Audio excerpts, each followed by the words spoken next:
Jadi yang akan saya butuhkan buat resepnya nanti itu kita perlu 4 putih telur dan 2 kuning telur. So, kuning telur masuk ke situ 2. Sini sudah ada soufflé itu ya. Adalah satu resep Prancis yang cukup terkenal sekali. Kalau misalnya Anda punya kesempatan untuk pergi ke negara yang parlez-vous français itu, ya Anda akan banyak menemukan di kafe, di restoran, itu di dalam menu mereka yang dinamakan soufflé. Soufflé itu nama besarnya, jadi keluarga besar soufflé. Ada macam-macam. Ada soufflé yang gurih, ada soufflé yang manis, dan yang akan kita bikin sekarang adalah yang gurih, karena kita akan membuat cheese soufflé atau soufflé keju. Yang pertama akan saya siapkan, itu adalah kita harus membuat apa yang dinamakan roux dalam bahasa Prancis. Bahasa Indonesianya tidak ada. Roux tulisannya R-O-U-X. Di sini kita ada 30 gram butter, atau kalau misalnya Anda mau pakai margarin juga boleh. Dan ini kurang lebih adalah 1 sendok makan. Dan ini kita lelehkan. Kemudian ini kita campur dengan 30 gram tepung. Nah, 30 gram tepung itu kurang lebih adalah 2 sendok makan. 1, 2. Ini kita masak sampai dia mengental. Kita beri sedikit susu, dan kalau saya maksud sedikit susu itu kurang lebih antara 2 sendok makan. Kita taruh dulu 1, kita aduk. Jadi yang akan saya butuhkan buat resepnya nanti itu kita perlu 4 putih telur dan 2 kuning telur. So, kuning telur masuk ke situ 2. Sini sudah ada 2 putih telur di dalam sini, ya. Saya mau tambahkan lagi. Masukin lagi dalam sini. Sekarang ini kita kocok putih telurnya dengan sedikit gula, seujung sendok kecil. Kemudian saya ada yang namanya citron sur.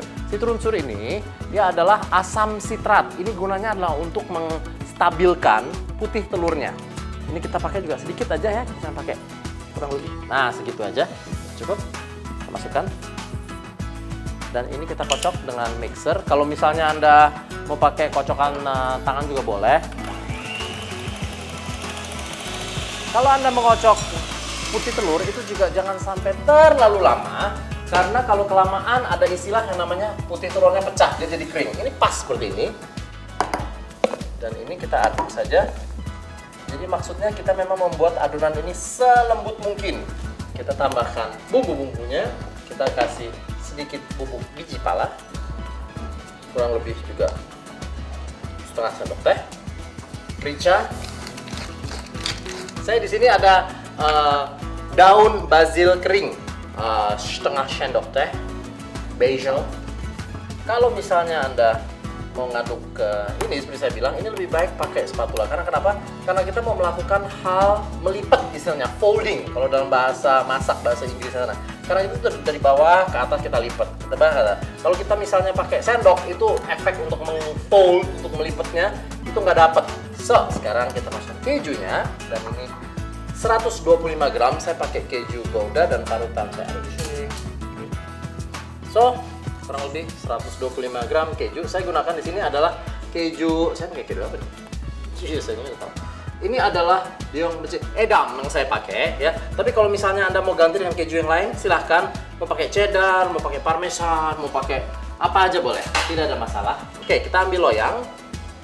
Kemudian kita olesin dengan sedikit minyak.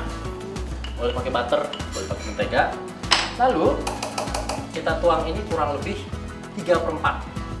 Jangan kepenuhan, nanti meluber. Ini aja bisa-bisa meluber ini. Dan sebagai hiasan barangkali kalau misalnya Anda mau taruh sedikit bubuk cabai, setengah gitu. Dan kebanyakan juga karena pedasnya luar biasa ini. Ya, tapi ini menurut selera. Oke, dan ini kita panggang dalam oven yang panas sekali, kurang lebih 200 derajat.